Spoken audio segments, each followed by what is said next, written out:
Folks, Black Star Network is here.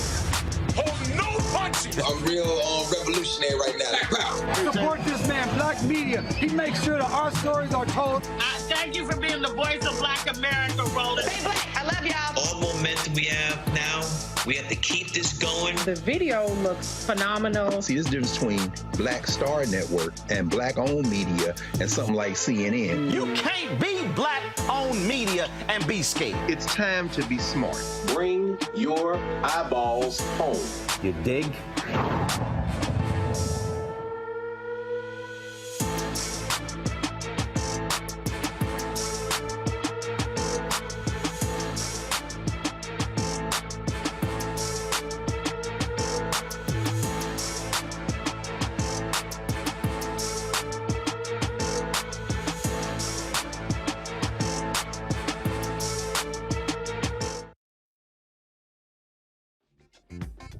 September 29, 2023, coming up on Roland Martin Unfiltered, streaming live on the Black Star Network. Federal judges in Louisiana are giving the state more time to redraw new congressional maps, adding a second majority Black district. The hearing set for next week to draw up congressional boundary lines has been blocked. We'll talk with the state organizing manager for Black Voters Matter Fund to find out what all of this means. We are hours away from possibly the largest government shutdown in American history. Those who hold the livelihoods of millions will still get a paycheck if Congress does not get their act together, but the federal workers will not. The oldest current United States senator has passed away. We'll look at who California Governor Gavin Newsome is considering to fulfill the unexpired term of Dianne Feinstein, who passed away today at the age of 90. The first of the Georgia 19 has fallen to find out who was the first to cop a plea in Fani Willis's case against Donald Trump and his cohorts. Las Vegas police arrested a man for the 1996 murder of Tupac Shakur. We'll give you those details. Plus, in our Education Matters segment, 2 black Alabama professors created a unique way to spark dialogue with regards to the Montgomery Riverboat Brawl. It's a curriculum guide. Yeah, for real. It's time to bring the funk. I'm Roland Martin Unfiltered on the Black Star Network. Let's go. He's got it. Whatever the biz, he's on it. Whatever it is, he's got the scoop, the fact, the find. And when it breaks, he's right on time and it's rolling. Best believe he's knowing. Putting it down from sports to news to politics. With entertainment just for kicks, he's rolling. It's on go, roll, y'all. It's Roland Martin, rolling with Roland now. He's funk, he's fresh, he's real, the best, you know he's Roland Martin now.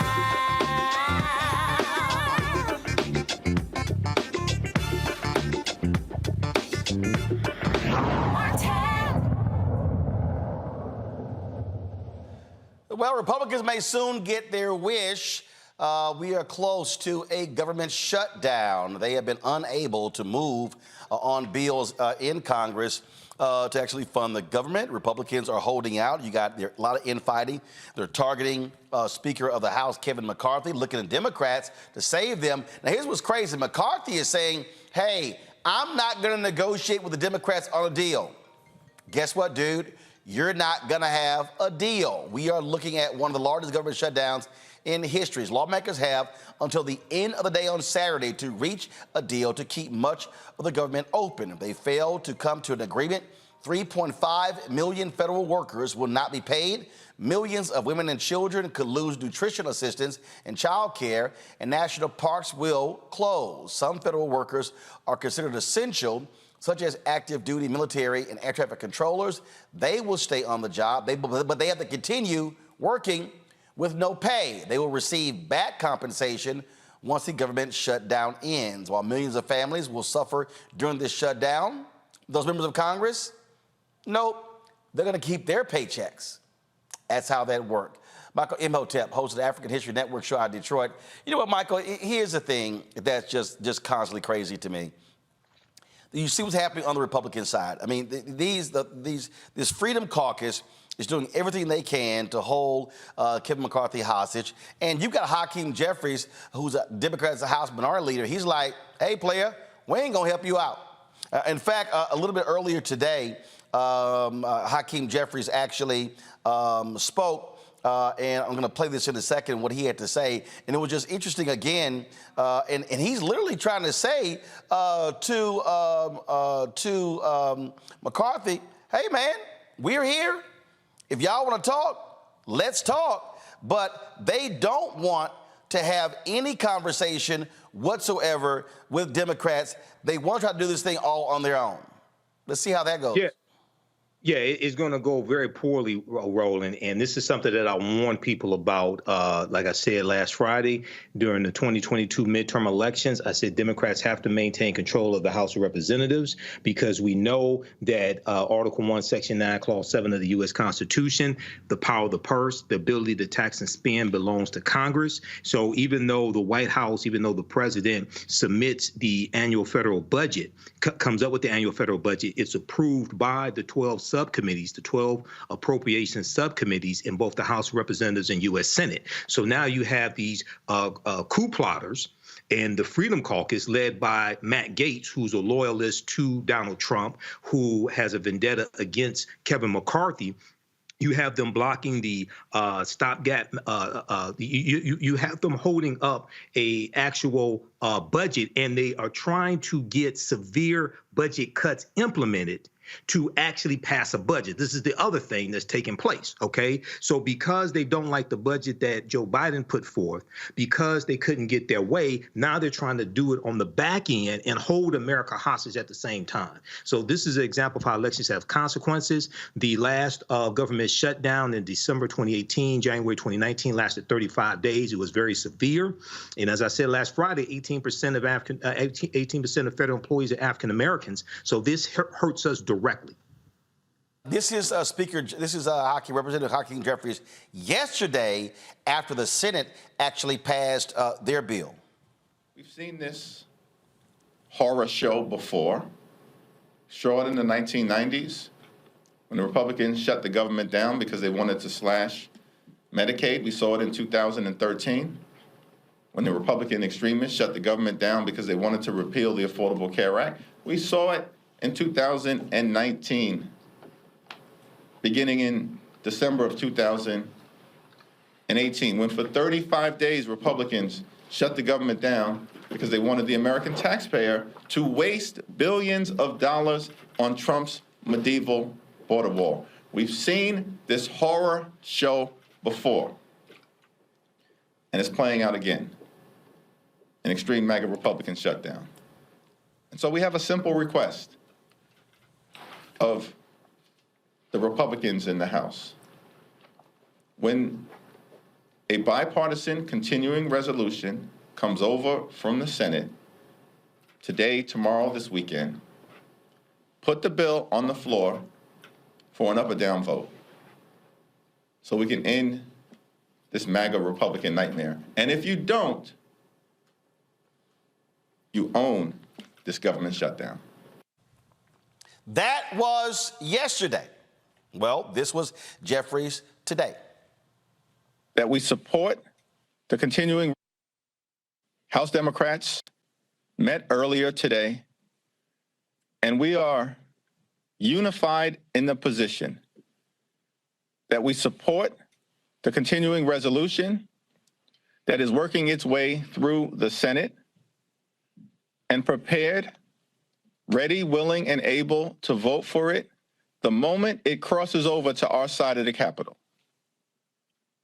We just need House Republicans to do the right thing by the American people and put the bipartisan continuing resolution on the floor of the House of Representatives for an up or down vote. What is the alternative? They tried a partisan continuing resolution, and they failed. And there is no way out of their Republican civil war. The only path forward is to partner with House Democrats in a bipartisan way, and we're prepared to do just that. Again, we're going to see this shutdown because the GOP, they continue to be obstinate. Xavier Pope is an attorney. He joins us right now. Xavier, what do you make of the Freedom Caucus and the nuttiness going on there? I mean, they're fighting Matt Gaetz. I mean, who the hell is even running the show? Is it Marjorie Taylor Greene, Matt Gaetz, or Kevin McCarthy? Kevin McCarthy clearly is not in control of what's going on at all. That's been from the very beginning. This is pretty much what was been telegraphed to what they would do to Kevin McCarthy when put him in a situation where they could use him to potentially bully him out of that space. And so this has not been an idle threat by them. I think that Republicans, they're getting a dose of their own medicine, but this is the bet they laid in, dealing with MAGA Republicans and being out of control and putting the American economy in jeopardy and in jobs and in a process. And this is not a game. This is people's lives that they're having to deal with, and it's unfortunate to see what's happening right in front of our faces. But the reality is they don't care, Xavier. This is who they are. As we played the clip from Fox News where Karl Rove was kind of like, yeah, y'all can blame the Republicans because they're the ones that keep shutting the government down. They're good at it. They shut it down when Trump was in there. In the first 2 years. Absolutely. Xavier, go ahead. Yeah, I mean, this is what they do. I think that using this bully pulpit and using the lives of real people in terms of how they attempt to govern that will harm other people, I think it's something that's to remember about the Republican Party. This is not something that just about political gamesmanship, and that's something for people, citizens, Americans, to recognize and talking about the so-called patriots of the GOP and the actions that they take. And I think that they don't care. Cruelty truly is the point in how they operate. And the loudest loudest of those voices seem to be the cruelest of them all. There was a vote today to keep the government funding through October 31st. Go to my iPad. It failed 232 to 198. 21 Republicans did not vote with McCarthy. And their whole deal is fine. We'll shut it down. Final comment before I go to a break, Michael. African Americans have to understand that this is about self-preservation. This is not about a D or an R. It's about whose policies are most beneficial to us in stopping the threat of those who are trying to do the most harm to us. And right now, those doing the most harm to us are Republicans. They have to be stopped. Oh, absolutely. Hold tight 1 second. We come back later in the show. We're going to talk about the passing of Senator Dianne Feinstein, the longest woman to ever serve the United States Senate in history. She passed away today at the age of 90. We'll also talk about Louisiana, where they continue to fight for a second black congressional district, very similar to the fight in Alabama. You're watching Roland Martin Unfiltered on the Black Star Network. Be sure, if you're on YouTube, hit that like button, folks. Want to see you do the exact same thing on the OTT app. And of course, don't forget, support us in what we do. Join our Bring the Funk fan club. Send your check and money order to P.O. Box 57196, Washington, D.C. 20037-0196. Cash App is $RM Unfiltered. PayPal are Martin Unfiltered. Venmo is RM Unfiltered. Zelle is Roland at RolandSMartin.com. Roland at RolandMartinUnfiltered.com. Don't forget, you can also support us by buying my book, White Fear, How the Browning of America is Making White Folks Lose Their Minds, available at bookstores nationwide. You can get it on Amazon, Barnes & Noble. You can download the audio version on Audible.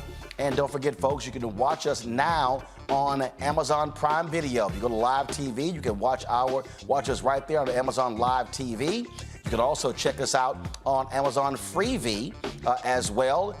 So you can check us there out. And of course, we're on Amazon News platform. If you go to Amazon Fire, go to Amazon News, we're there as well. Plus, we're on Plex TV. And so you can check us out in multiple ways right here. Roland Martin Unfiltered on the Black Star Network. Back in a moment. Next on the Black Table with me, Greg Carr. Democracy in the United States is under siege. On this list of bad actors, it's easy to point out the Donald Trumps, the Marjorie Taylor Greens, or even the United States Supreme Court as the primary villains. But as David Pepper, author, scholar, and former politician himself says, there's another factor that trumps them all and resides much closer to many of our homes. His book is Laboratories of Autocracy, a wake-up call from behind the lines. So these state houses get hijacked by the far right, then they gerrymander, they suppress the opposition, and that allows them to legislate in a way that doesn't reflect the people of that state. David Pepper joins us on the next Black Table, here on the Black Star Network. When you talk about blackness and what happens in black culture, we're about covering these things that matter to us, speaking to our issues and concerns. This is a genuine people-powered movement. There's a lot of stuff that we're not getting. You get it, and you spread the word. We wish to plead our own cause. Too long have others spoken for us. We cannot tell our own story if we can't pay for it. This is about covering us. Invest in black-owned media. Your dollars matter. We don't have to keep asking them to cover our stuff. So please support us in what we do, folks. We want to hit 2,000 people, $50 this month, raise $100,000. We're behind $100,000, so we want to hit that. Y'all money makes this possible. Check some money orders. Go to P.O. Box 57196, Washington, D.C. 20037-0196. The Cash App is $RM Unfiltered. PayPal is R Martin Unfiltered. Venmo is RM Unfiltered. Zelle is Roland at RolandSMartin.com. Hello, I'm Paula J. Parker. Truly proud on the Proud Family. I am Tommy Davidson. I play Oscar on Proud Family, Louder and Proud. Hi, I'm Jo Marie Payton, voice of Sugar Mama on Disney's Louder and Prouder, Disney Plus. And I'm with Roland Martin on Unfiltered.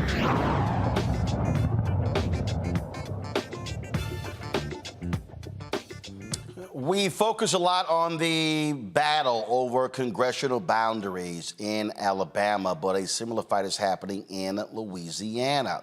And this fight is going on as they want to get this straightened out before folks in Louisiana cast ballots for its gubernatorial and other state races. Early voting begins on Saturday. A federal judge's plan to hold hearings next week to draw up congressional boundary lines, giving Louisiana a second majority black district, was blocked in a 2-1 ruling. The Fifth U.S. Circuit Court of Appeals, very, very right-wing. In fact, out of the 25-plus judges on that court, only 3 were appointed by a Democrat. The Fifth U.S. Circuit Court of Appeals judges said Baton Rouge-based U.S. District Judge Shelley Dick was moving too quickly and must give the state more time to consider a new map. Okay, the maps, they actually were passed by the Republican-dominated legislature, included only one mostly black district. That's the one held by Congressman Troy Carter. They were passed over the objections of Democratic Governor John Bel Edwards, who agreed with voting rights advocates who said a second majority black district is needed in a state where the population is roughly 1/3 black. Louisiana has 6 U.S. House districts, 5 are represented by white Republicans, and just 1 Democrat. Joining me now from Shreveport is Omari Jose, the state organizing manager for the Black Voters Matter Fund. Okay, so first of all, glad to have you on the show, Omari. I'm confused here. Didn't the legislature pass this map early 2022? They did it. There was enough time after the federal judge declared it unconstitutional to redraw them for the 2022 election. Supreme Court goes, hold on, they got to stay in place. Here we are, September, almost October 2023, and the Fifth Circuit said, oh, they need more time? That's right. That's right. And honestly, you know, we are disappointed. We are disappointed, but we are not surprised by what the Fifth Circuit Court just did. You know, as the facts, if you just look at the facts, and I think you laid it out really well, Roland, there's 33% of the Louisiana population is black. We have 4 white Republicans, 1 black Democrat, and the census has showed us, the population has showed us that the maps that we just voted on in midterms were unlawful. And by this legal maneuvering, it seems that they are trying to slow it down, slow this process down, so much so that in 2024, we might again be voting on more unlawful maps. Right. I mean, so, and the Fifth Circuit, let's be real clear, the Fifth Circuit is extremely conservative. And so it probably drives them crazy if Supreme Court has made their decision regarding Alabama, and this Louisiana case mirrors Alabama to the T. Yes, and look, we are very excited about the precedent and the decision that the U.S. Supreme Court made, but, you know, from a community level, right, because I'm not a lawyer, right, we have our legal team that is helping to support that, but on the community level, when we see as community members, as organizers, as advocates, that the courts are able to maneuver, that the defendants, the GOP, is able to do all of this political maneuvering to keep us from our voting power, to dilute, delay, and defer, what type of hope does that send on the ground, right? And so it has been an additional investment as an organizer in Louisiana to continue to rally our folks and say, yes, what you're seeing is a continuation of voter suppression, but you still have to get out and vote. And so a part of the work that we're doing starting tomorrow, because as you mentioned, we are in the midst of an election. Early voting begins on Saturday. We want the community to recognize that the legislators who are saying that they need more time, despite the fact that they've had since 2021 to review maps, those same legislators are asking us to vote for them in this election, October 14th.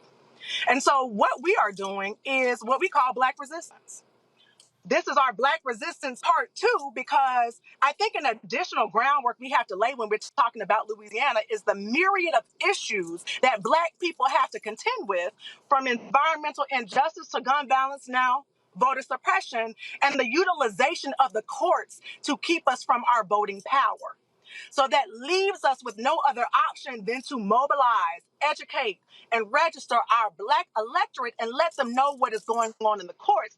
And furthermore, to connect the decisions that were made by legislators who want you to vote for them tomorrow. It is really important that we continue to do that. And that's why we are waging this Black resistance campaign. We want Black down on a national level with Black Voters Matter, because these types of things, these types of delays, they draw the hope out of people, right? People who are already disenfranchised from the ballot, now they get this new information, and what is it that we do with it? So we as Black Voters Matter, we as organizers in Louisiana, we want to let folks know that despite this political maneuvering, we have precedent.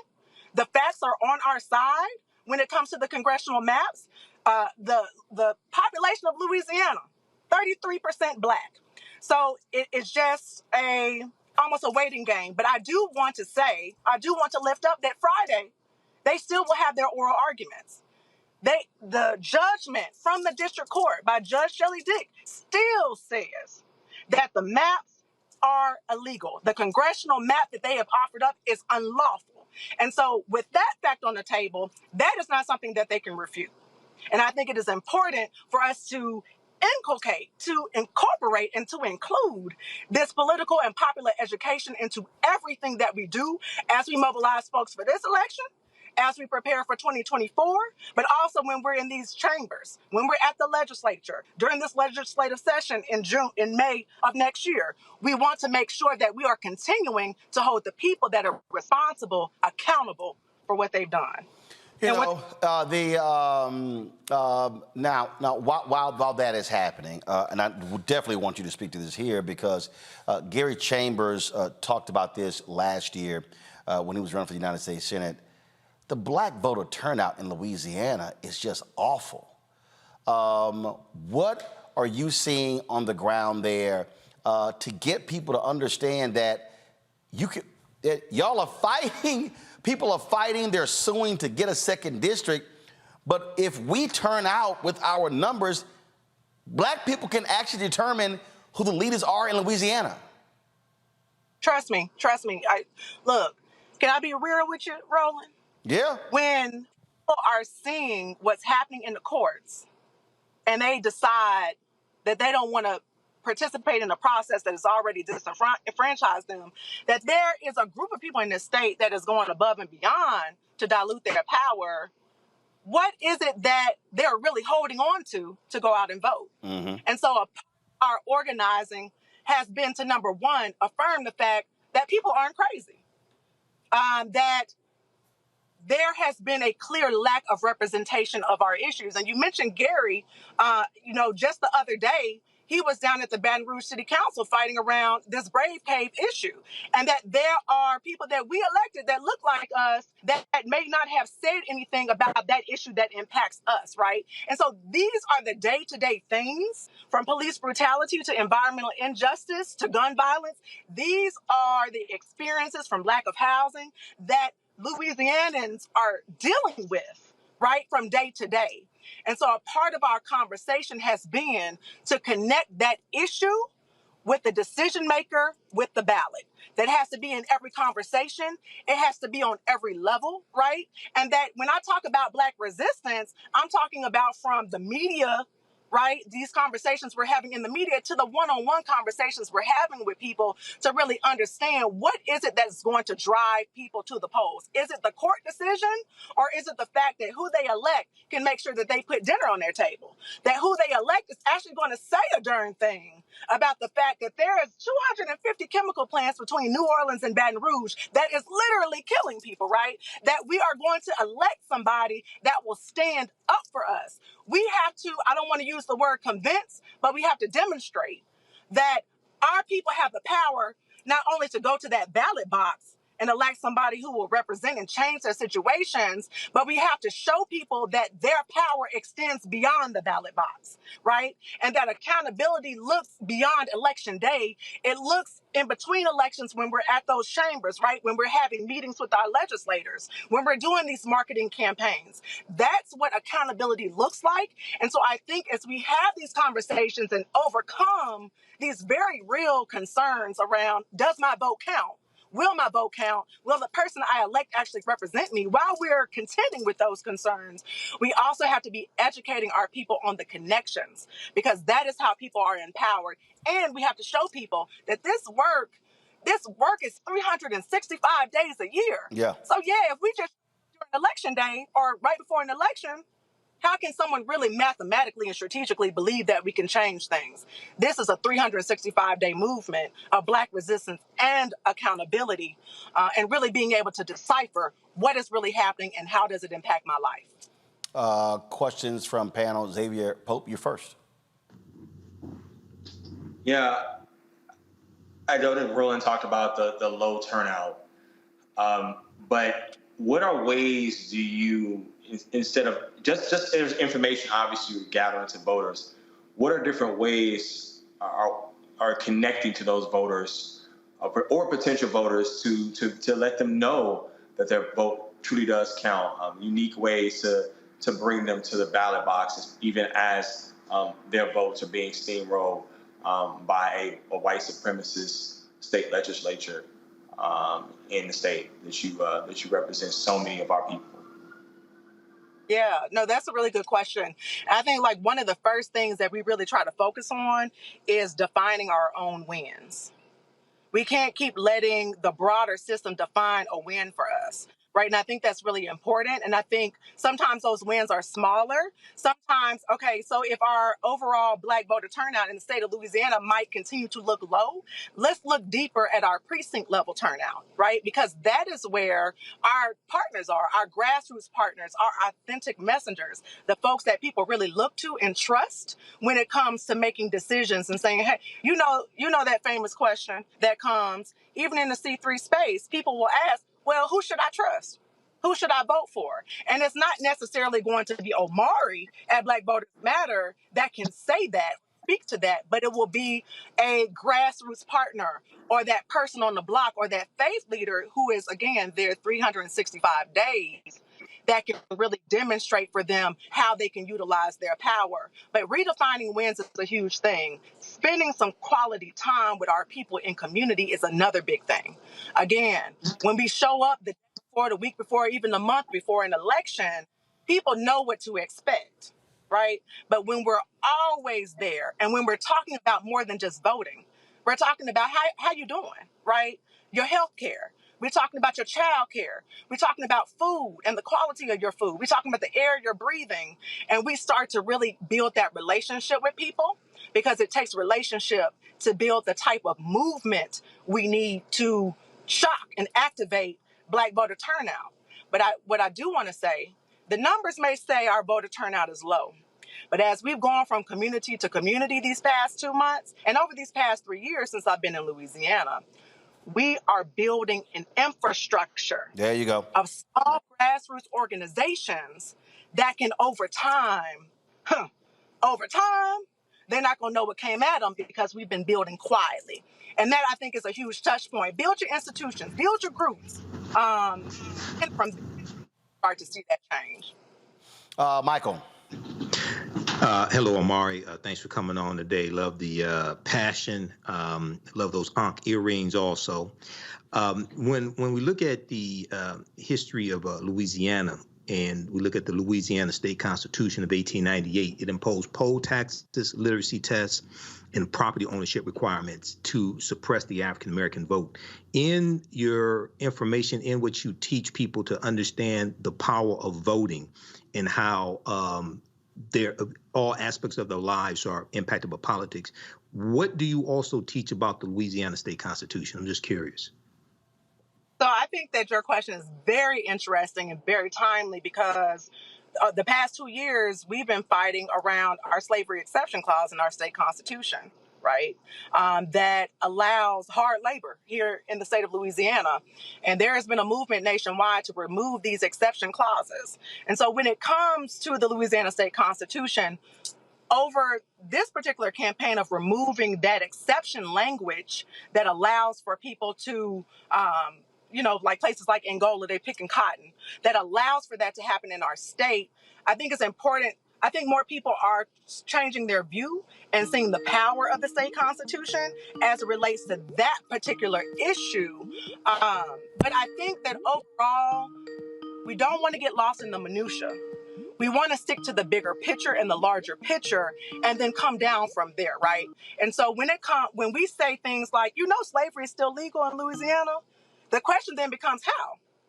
Then we can point to that Louisiana state constitution and say, hey, this is how. This is the language that makes slavery permissible in the state of Louisiana, and these are the specifics. And we're able to relate this larger issue that people already care about with the documents, the foundational documents that help this to be a reality, right? We've been fighting that in our legislature, and we've been able to track how we actually change language in our state. And it's been a very informative issue. It takes me all the way back to one of my first points, accountability. There are legislators that are allowed to stay in our state constitution, and that's where the fight is, the people who are allowing it to happen. All right, then. Well, look, keep up the fight. It's critically important to have boots on the ground who are doing the work. Omari, we surely appreciate it. Thanks a lot. Thank you, Roland. All right, folks, got to go to break. We'll be back right here on Roland Martin Unfiltered on the Black Star Network. Back in a moment. Next on the Black Table with me, Greg Carr. An hour of living history with Dr. Richard Mariba Kelsey, thinker, builder, author, and one of the most important and impactful elders in the African American community. He reflects on his full and rich life and shares his incomparable wisdom about our past, present, and future. African genius is saying that my uncle was a genius, my brother was a genius, my neighbor was a genius. I think we ought to drill that in ourselves and move ahead rather than believing that I got it. That's next on the Black Table, here on the Black Star Network. Hatred on the streets, a horrific scene, a white nationalist rally that descended into deadly violence. White people are losing their damn minds. As an angry pro-Trump mob storms the U.S. Capitol, we've seen shutdown. We're about to see the rise of what I call white minority resistance. We have seen white folks in this country who simply cannot tolerate black folks voting. I think what we're seeing is the inevitable result of violent denial. This is part of American history. Every time that people of color have made progress, whether real or symbolic, there has been what Carol Anderson at Emory University calls white rage as a backlash. This is the rise of the Proud Boys and the Boogaloo Boys. America, there's going to be more of this. Here's all the Proud Boys, Dave. This country is getting increasingly racist in its behaviors and its attitudes because of the fear of white people. The fear that they're taking our jobs, they're taking our resources, they're taking our women. This is white fear.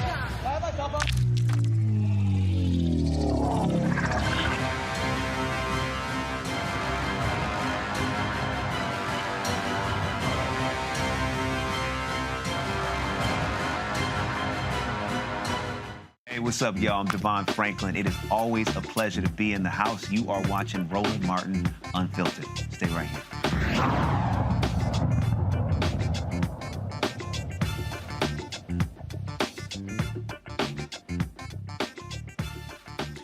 This week, Vice President Kamala Harris stopped in Florida, where she continued her tour of college campuses across the country.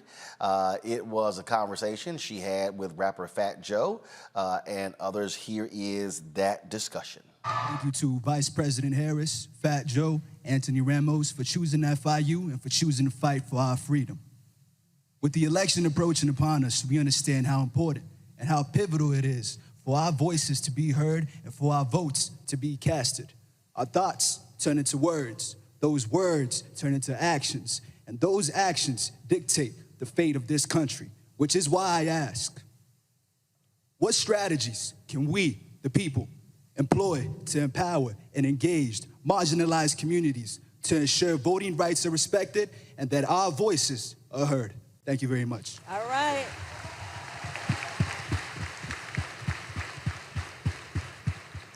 All right, Oswaldo. Well, first of all, you will make a difference in this world. I have no doubt about that. And that is true for your classmates. And of the many ways that you can and will make a difference, one of those ways is to vote. It is to vote. And so I will shamelessly plug a government website, vote.gov, where you can go online and see if you are registered to vote and then easily register to vote. I would encourage you to have your family members and friends do the same thing because it does make a difference. And I'm going to take you back to 2020. During the height of a pandemic, when there was an extraordinary loss of life, people lost their jobs, loss of normalcy, but people didn't give up hope. And they turned out to vote in record numbers. Young voters turned out in record numbers, and because you did, in fact, can I see a show of hands who voted in 2020? Right. And because you voted, Joe Biden is President of the United States, and I am Vice President of the United States.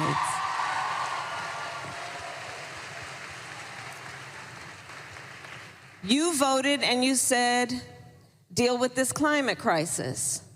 And we have put an historic $1 trillion on the streets of America over the next decade to invest in resilience, to adaptation, to invest in environmental justice and equity, to deal with this issue. We have dealt with the issue that y'all demanded that we deal with when you voted, which is the fact that so many of our families don't have access to high-speed internet or cannot afford it. The pandemic made that clear, the disparities. And so we are on track to put high-speed internet in the home of every family in America and make sure that it is affordable. You said, let's deal with the issue of lead pipes, because in far too many of our communities, our children are drinking toxic water out of lead pipes, and this is having an impact on their ability to learn and their health, and it is disproportionately affecting immigrant communities, communities of color, and low-income communities. We are in the process of removing all lead pipes. Y'all voted and said, let's deal with the issue of student loan debt. And so we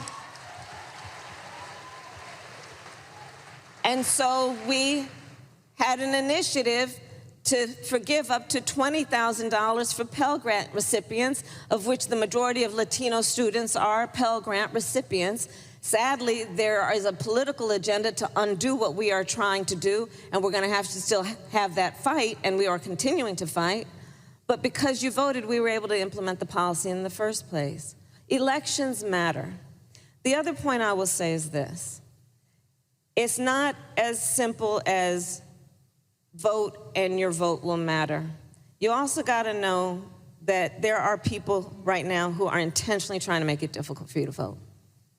One of the things that was a byproduct, I believe, of the extraordinary young voter turnout in 2020 is that you saw in states around our country them trying to pass laws to make it more difficult to vote. In Georgia, passing a law to say that it would be against the law, illegal, to give people food and water if they're standing in line to vote. The hypocrisy abounds because what happened to love thy neighbor? Here in Florida, a law was passed that would not allow people who have served their sentence for a felony to vote. 1 million people now in Florida, the largest number of people who have done their time, are being prevented from the ability to exercise their civic duty and the full rights of citizenship. And let me tell you, it does not have to be this way. In the majority of states, people who have served their time have the right to vote. And again, the hypocrisy abounds. What happened to the concept of redemption?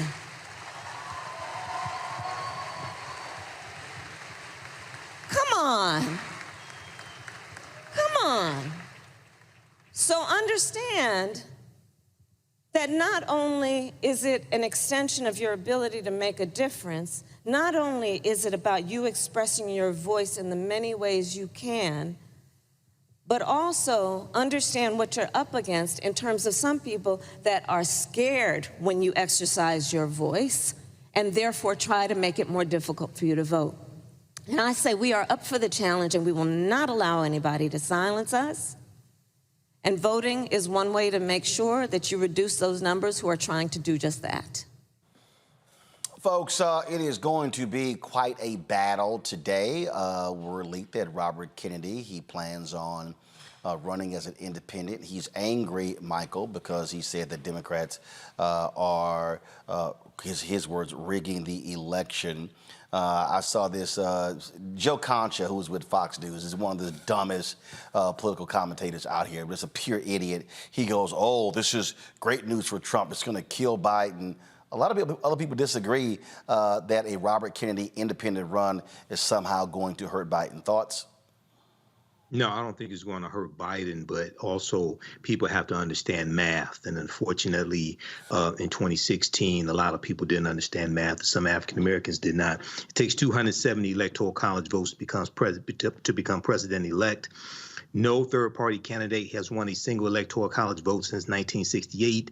You win electoral college votes by winning the popular vote in the state. So anybody telling you that the popular vote does not matter is lying to you, and they have not read the U.S. Constitution, because the U.S. Constitution created the electoral college. So Jill Stein, we know, like, for instance, won Michigan by 10,700. Trump won Michigan by 10,704 votes in 2016. Jill Stein got 50,000 votes out of Michigan. Lastly, Ralph Nader, who many people blame for Al Gore losing to George W. Bush in 2000, Ralph Nader is supporting Joe Biden this time around.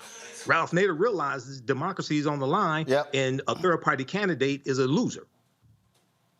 The thing here that is always interesting to me, Xavier, when you start looking at and breaking down all these different people. I mean, look, Robert Kennedy is a crank. He's a conspiracy theorist. His own family says he's a nutcase. And so, frankly, anybody who's following him likely would not have voted for Biden anyway. Yeah, I think there is a certain section of the electorate that does not like Joe Biden, but aligns himself politically with many of the different things that the Republican Party stands for, but want to feel special in that they don't support either side. And I think that there is a space for them. They're Americans. You have the right to have whatever political opinion you so choose. But I think there is behind it a profound ignorance about their true civic duty to be able to preserve the system that they're calling themselves independent from. And so I think that is something that they fail to recognize. And that's why I see the danger of someone like that, and to maybe even people not even support him, just not vote at all. So it does put a lot of disinformation out there, a lot of confusion, and some of the work from your guest earlier talked about there are many in the African American community that do share a lot of conspiracy theories about the system, and one party is no different from the other, and they maybe not necessarily support something that Robert Kennedy would say, but would listen to him and say, I agree with a little bit of that, or some of the silly things that Joe Rogan says, and that keeps them out of participating, out of voting at all. And so those are the voters you really have to convince. But other than that, this guy doesn't have a chance anywhere in shape or form in terms of the 2024 presidential election. All right, folks, so tight 1 second. Got to go to a break. We'll be back right here. Roland Martin Unfiltered on the Black Star Network. Lots more news to cover and break down for you folks. Don't forget, support us in what we do. If you're watching YouTube, hit the like button right now, folks. Y'all see y'all commenting, so hit the like button. And so we certainly appreciate that. Also, support us in what we do. Our goal is to get 20,000 of our fans contributing on average $50 each. That's $4.19 a month, 13 cents a day. To join our Brain and Funk fan club, send your check and money order. P.O. Box 57196, Washington, D.C. 20037-0196. Cash App, $RM Unfiltered, PayPal R Martin Unfiltered, Venmo is RM Unfiltered, Zelle Roland at RolandSMartin.com, Roland at RolandMartinUnfiltered.com. Be sure to get a copy of my book, White Fear: How the Browning of America is Making White Folks Lose Their Minds. Available bookstores nationwide. You can also, of course, download the audio version on Audible. Yes, that is me doing the reading on Audible. And of course, you can watch our 24-hour, 7-day-a-week live streaming channel on a variety of platforms, including Amazon News. You could simply go to Amazon Fire. You can also say, Alexa, play news from the Black Star Network, and the audio will play. You can also watch us on Plex TV as well. And we just launched, folks, on 2 platforms, Amazon Prime Video. So you can check us out on Amazon Prime Video as well as Amazon Freevee. All right, folks, we'll be right back to talk about the passing of Senator Dianne Feinstein of California, who passed today at the age of 90. Back in a moment. All change is not growth. Right. But thoughtful change is real good fertilizer. And that's what has been so beneficial to us. But you also were not afraid of the pivot. Well, and I'm a black woman in business. Come on, I don't care how I dress up. I don't care who I'm speaking with. I don't care what part of the world I am in. I still am a black woman in business. Being afraid of the pivot, being fearful of change is not what got me here. Respectful of change. Respectful of pivot, yeah. Fearful? No, no.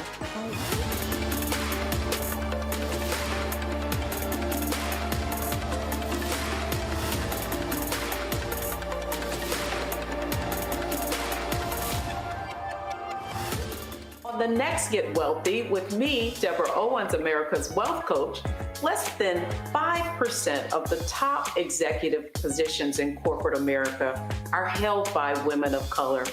We know it's not because of talent.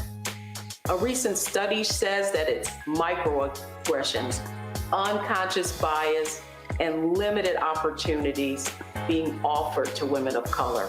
On our next show, we're going to get incredible advice from Francine Parham, who's recently written a book sharing exactly what you need to do to make it up into the management ranks and get the earnings that you deserve. I made a point to sit down and I made a point to talk to people. And I made a point to be very purposeful and thought-provoking when I spoke to them. That's right here on Get Wealthy, only on Black Star Network.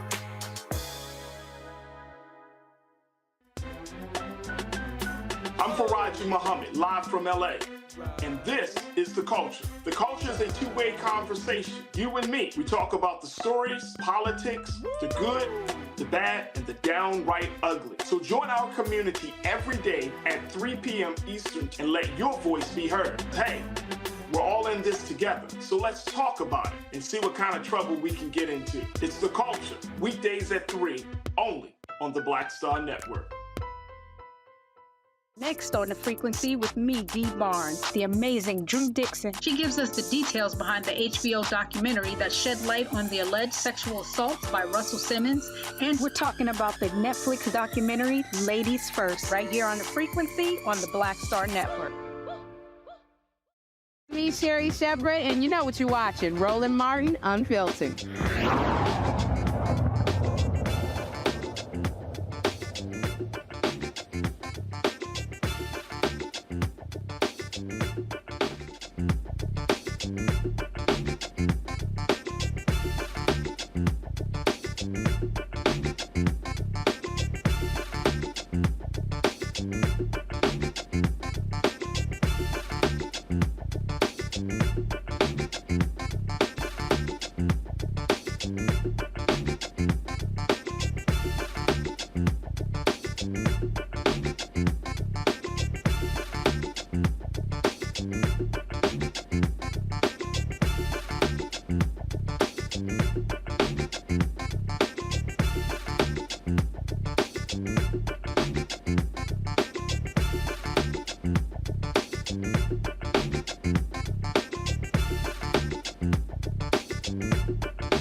Folks, today, the United States Senate in California lost one of their leaders. Senator Dianne Feinstein passed away at the age of 90 at her home in D.C. She'd been in failing health for quite some time. It really started in 2018.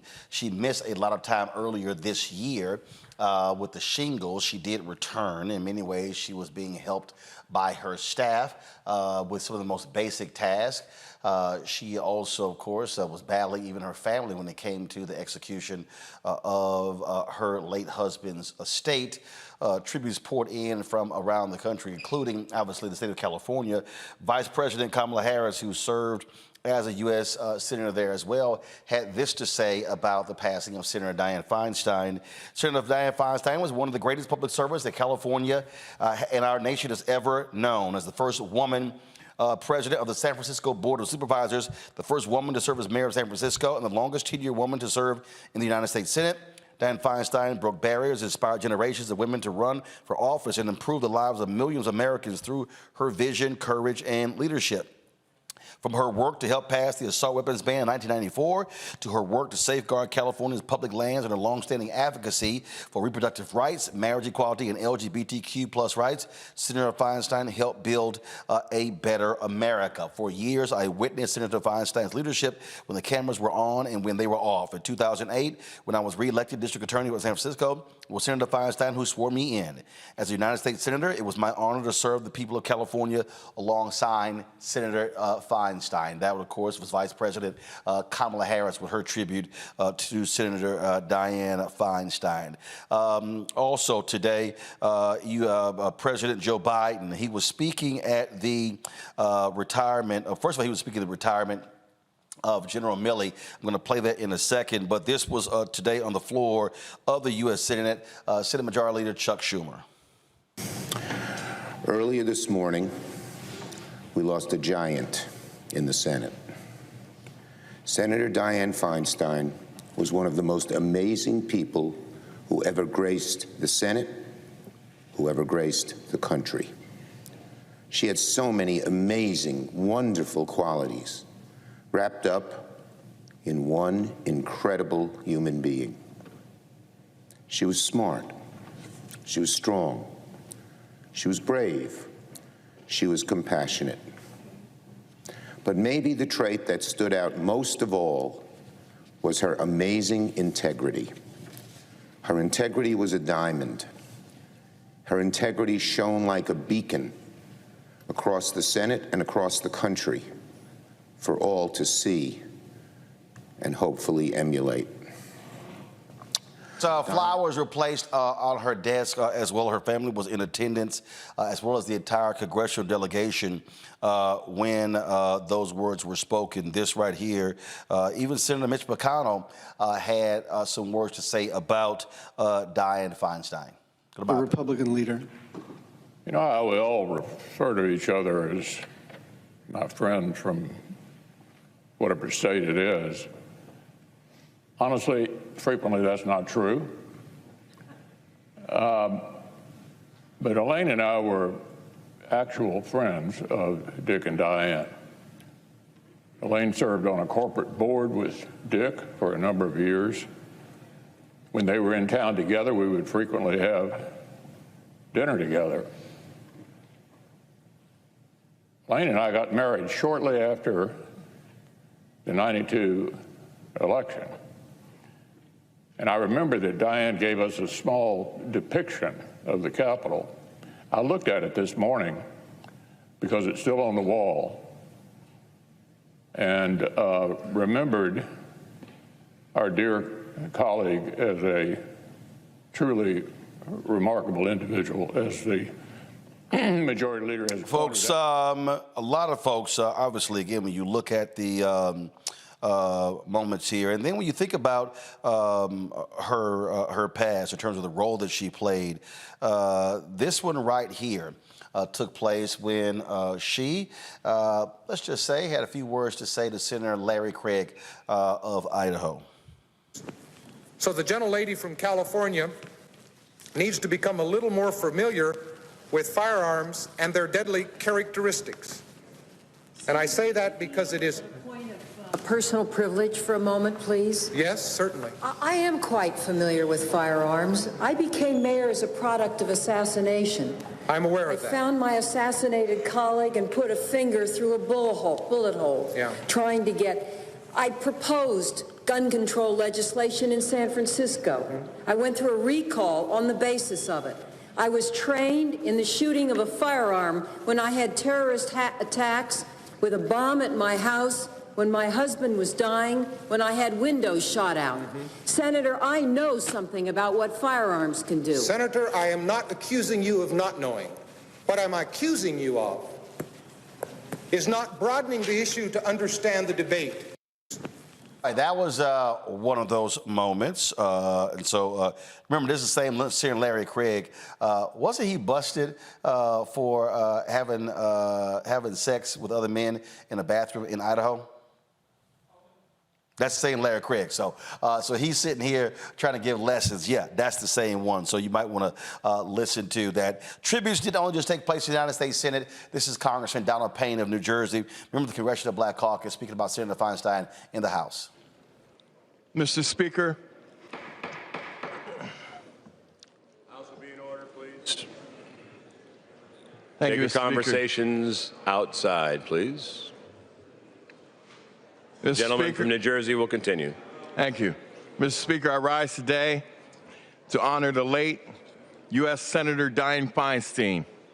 As a senator, she served the people of California for 31 years, and she was the longest-serving female senator in American history. Senator Feinstein was a true trailblazer. She was the first woman elected to the San Francisco Board of Supervisors. She was the first woman elected to serve as San Francisco's mayor. And as a senator, she was the first woman to chair the powerful Senate Rules and Senate Intelligence Committees. Senator Feinstein. That was Congressman Donald Payne Jr. There in the House.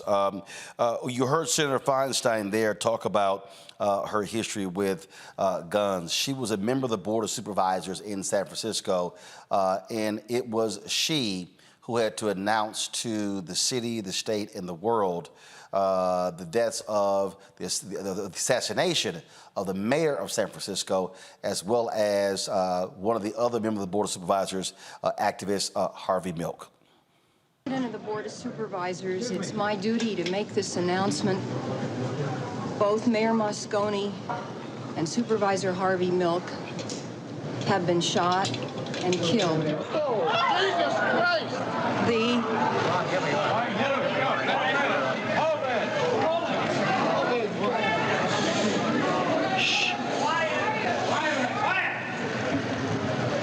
The suspect is Supervisor Dan White.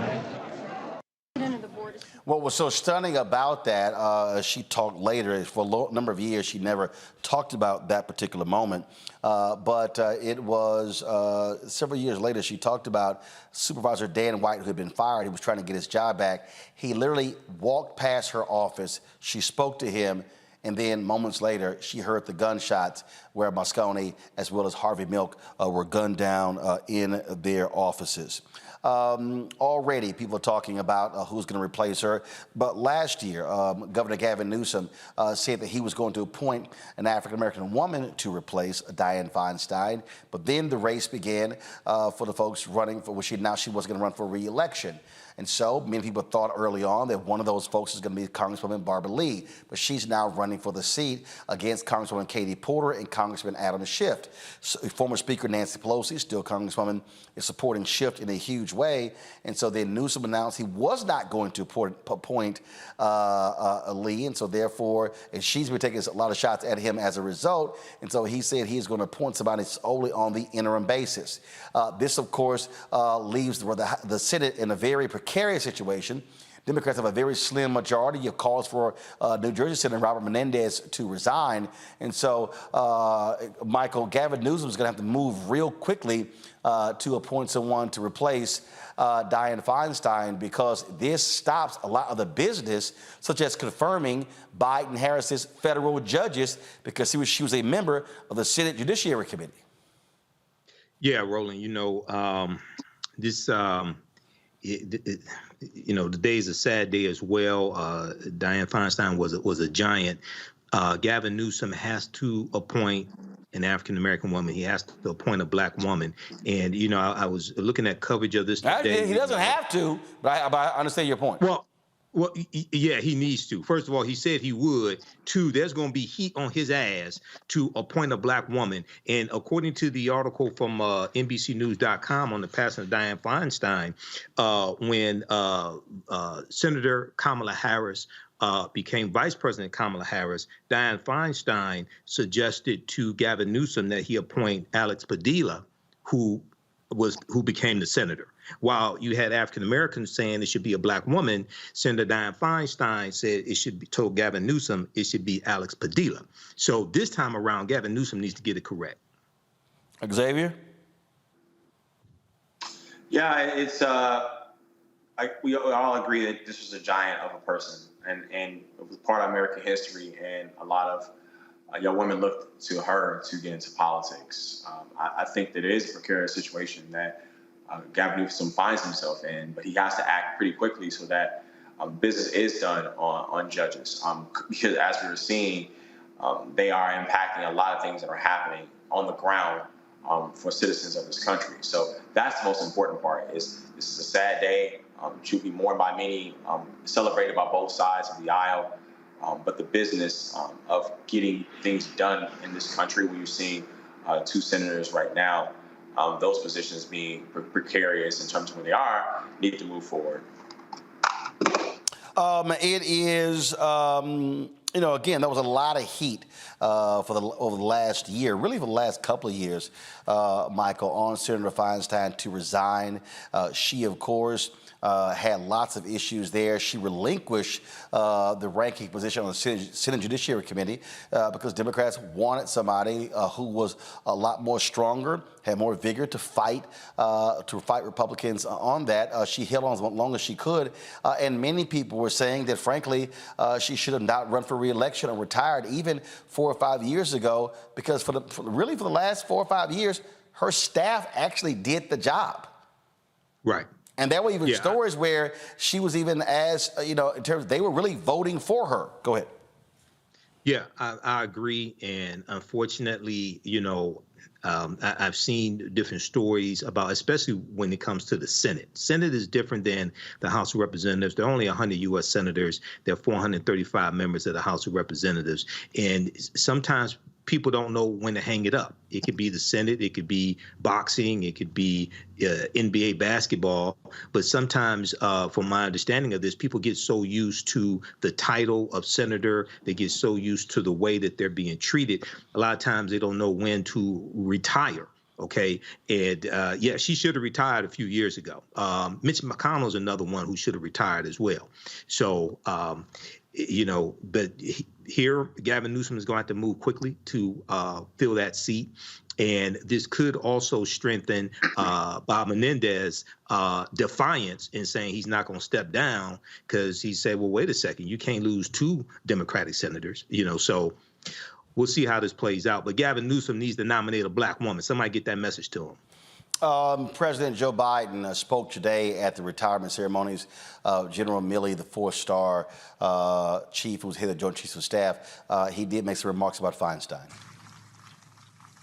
Before I begin, I want to say a brief word about Senator Dianne Feinstein, who passed away this morning.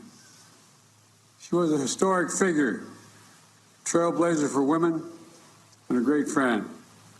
Dianne made her mark on everything from national security to the environment, to gun safety, to protecting civil liberties. The country's going to miss her dearly, and so will Jill and I. I'll have more to say about her later today.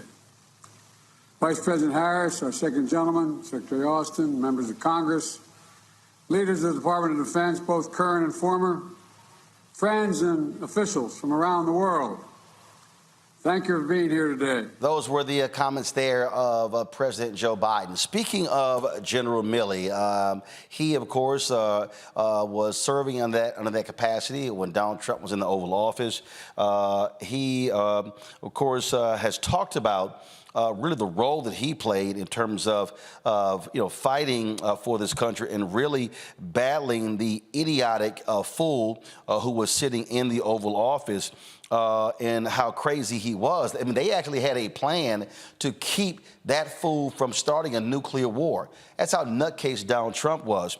And in his remarks today, in his retirement remarks, Milley made perfectly clear, he didn't use any names, but it was real clear who the hell he was talking about when he said this. To a country. We don't take an oath to a tribe. We don't take an oath to a religion. We don't take an oath to a king or a queen, or to a tyrant, or a dictator, and we don't take an oath to a wannabe dictator. We don't take an oath to an individual. We take an oath to the Constitution, and we take an oath to the idea that it's America, and we're willing to die to protect it.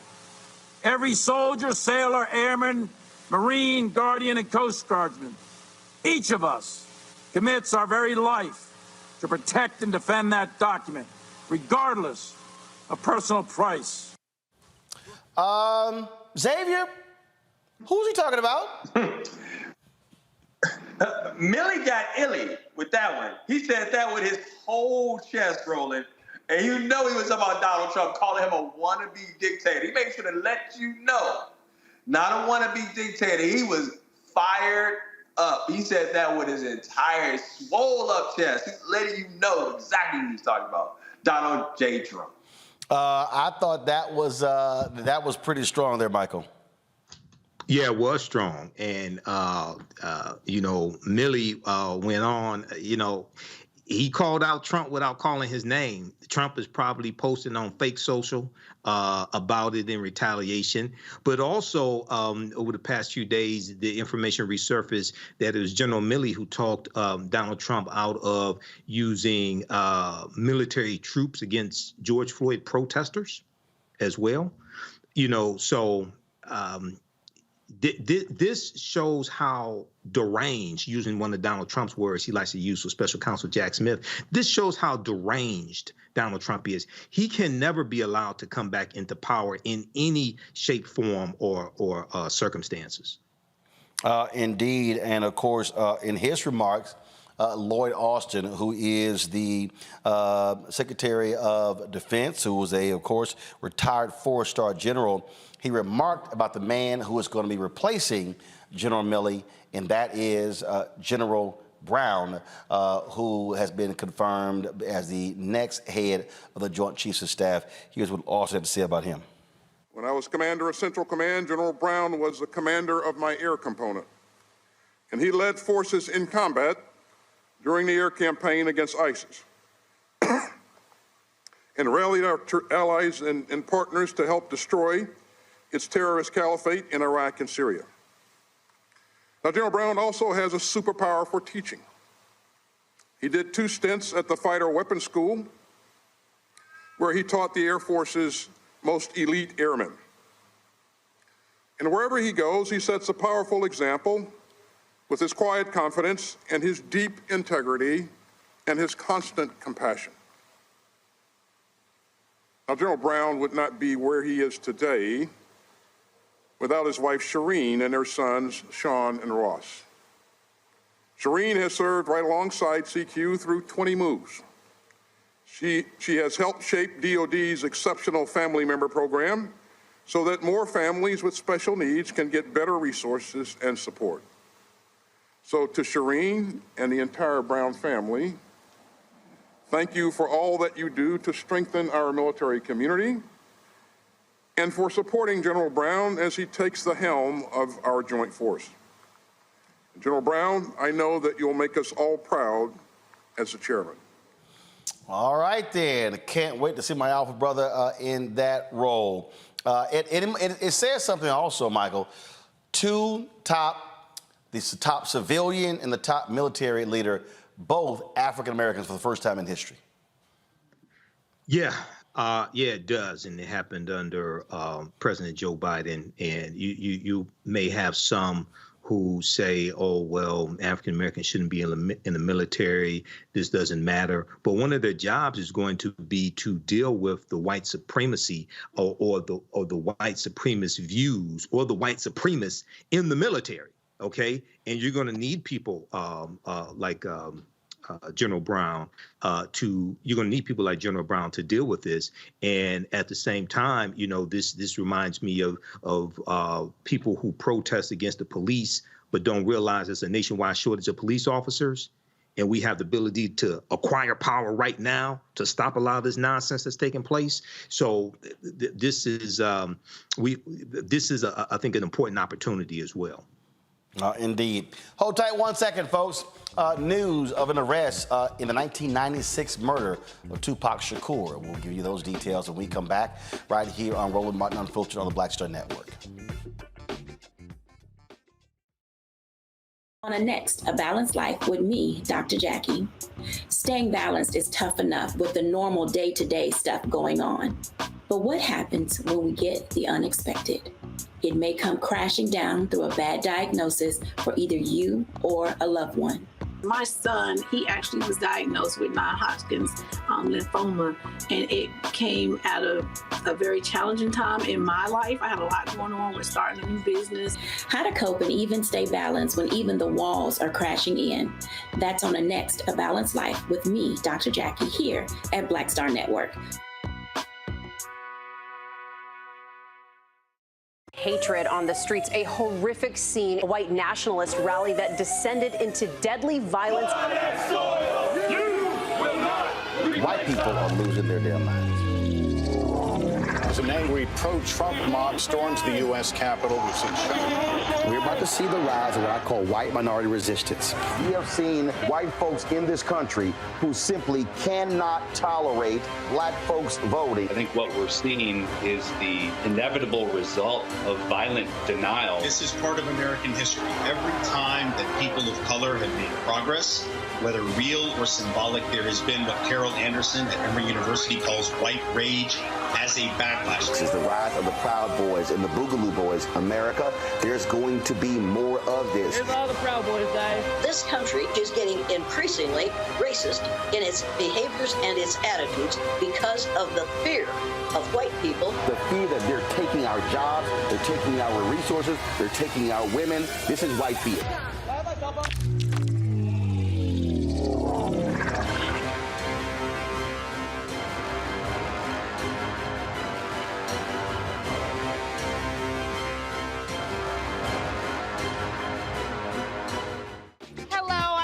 Mitchell, a news anchor at Fox 5 DC. Hey, what's up? It's Tammy Roman, and you are watching Roland Martin Unfiltered.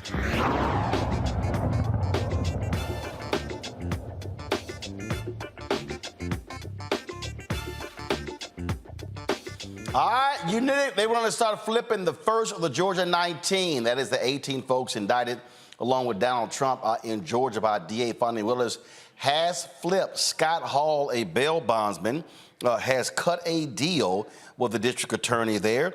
He is a bail bondsman in Atlanta. He pled guilty on Friday afternoon. He was involved in commandeering voting information that was the property of Dominion Voting Systems from Coffee County. Judge Scott McAfee sentenced Hall to 5 years of probation, a $5,000 fine, and 200 hours of community service. And he has agreed to testify against the other defendants. Xavier, you knew somebody was going to flip. These are folks saying, I am not trying to go to prison for no damn Donald Trump. Well, we've seen over time that in that state, slowly but surely, no one wants to go to jail for this clown, Donald Trump.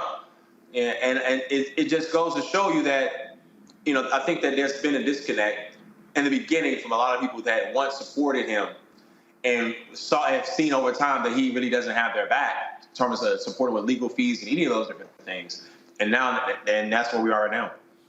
Michael, again, to sit here and watch all of this play out, look, there should be no shock. I think others are going to flip as well, and you're going to see people saying, I'm not going to risk 2, 3, 5, 10 years of jail time because of that dude.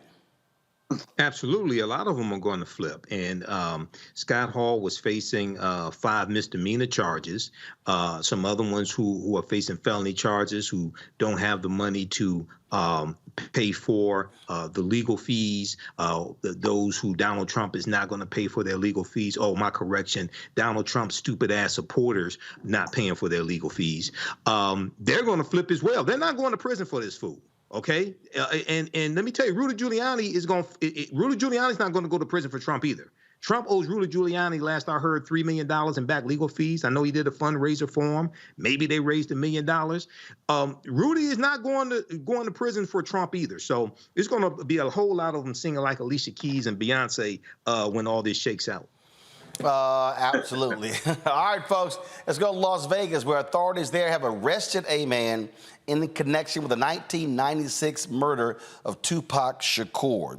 Dwayne Keith D. Davis, one of the last living witnesses to Tupac's fatal drive-by shooting, is facing murder with the use of a deadly weapons charge. In his 2019 tell-all memoir, Compton Street Legend, Davis admitted he was in the Cadillac on September 7th during the drive-by shooting where Shakur was gunned down. The rapper was in a BMW driven by Death Row Records founder Mary and Suge Knight in a convoy of about 10 cars. They were waiting at a red light when a white Cadillac pulled up next to them and gunfire erupted. Shakur was shot multiple times and died 8 weeks later.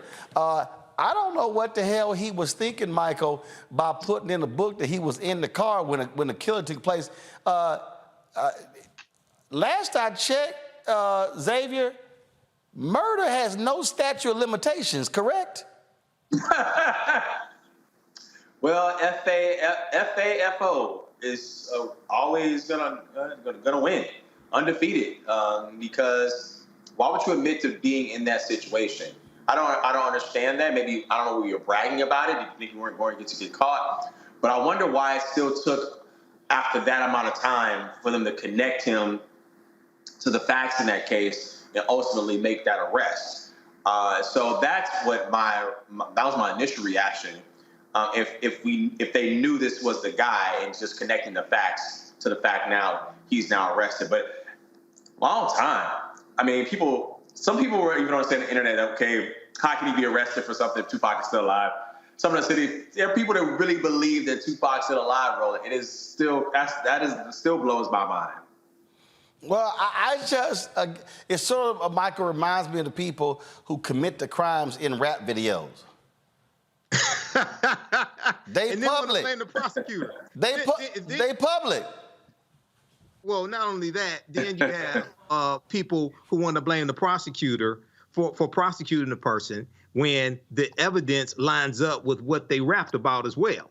Okay, so but here in this situation, the New York Times has a good article on this. Mark DiGiacomo, the chief deputy district attorney in Clark County, he said what was lacking here was admissible evidence that they can use in court. So this appears to be connected to the search warrant that was executed a few months ago in regards to the murder of Tupac Shakur. And apparently within those few months, they were able to acquire admissible evidence in court. So here we have this today. We'll see how this plays out in court. Where it's not what you think you know, it's what you can prove. But this is huge news right here. I don't know, Xavier, you're an attorney. This took place 27 years ago. What was my man? I can keep coming back. Did my man have like 27 years ago? Did he have like the clothing and everything like mounted in a case or something? I mean. If they find some evidence like 27 years later, you got to be one of the dumbest criminals I've ever seen. Yeah, probably so. He might be one of the dumbest criminals he's ever seen, but many cities across America have the clearance rate is ridiculous in solving crimes of young black men. Yep. And so that even men like Tupac Shakur. So, and many go unsolved murders. And so I still go back to why did it take so long. I understand about admissible evidence, Yep. But we have to look at how the work is done to be able to put men behind bars who kill people and openly brag about it. Absolutely. All right, we're talking about dumb. I'm going to go back to Georgia to show you dumb. A Georgia state senator who's been ripping fellow Republicans because he wants to replace DA Fani Willis. His ass now suspended. The Republican Senate caucus got sick and tired of homeboy lying, and so they just finally said, you know what? We're just going to go ahead and suspend you. Colton Moore of Trenton, again, has been attacking his fellow Republicans, calling them rhinos for opposing his plan to impeach Willis for indicting Donald Trump. The caucus said it was indefinitely suspending Moore because of his willfully misleading people and causing tension and hostility within the state legislature. Moore is still a member of the state Senate and still affiliated with the Republican Party, but he may face challenges to pass legislation without the support of the majority caucus. I mean, you know there got to be something right there where Republicans are like, you know what, we about sick of your ass. Michael, they like. I think what's fascinating. They like, we about sick of your ass. You suspended. Go ahead, Xavier. Yeah, I think what's fascinating in that state is that you just see a splinter in Republicans in that state that just flat out don't want to deal with the baggage of Donald Trump, and seeing the change in the political narrative of that state, wanted to be able to protect themselves and just flat out just want to move past Donald Trump in that state. So if you're riding with the MAGA train, it's a losing bet in the state of Georgia right now. And Republicans have pretty been demonstrative about that. But the infighting, we let the program with it. In the Republican Party, there is a faction of radical Republicans, and not necessarily the radical Republicans of the history we know, and the quote unquote attempting to be as mainstream as possible is what we know as modern politics going on, and we see that big time in the state of Georgia. Absolutely. Michael, go ahead. Yeah, you know, a broken clock is right twice a day. Here, Republicans are correct to suspend Senator Colton Moore, who had the audacity to want to impeach District Attorney, Fulton County District Attorney Fani Willis for indicting Donald Trump. Okay, so once again, you know, this is a MAGA death cult. Let's just call it what it is. It's a MAGA death cult. And these people have to be held accountable and have to be taken out of power. You can't let stupid ass people have power. All they're going to do is something stupid with it.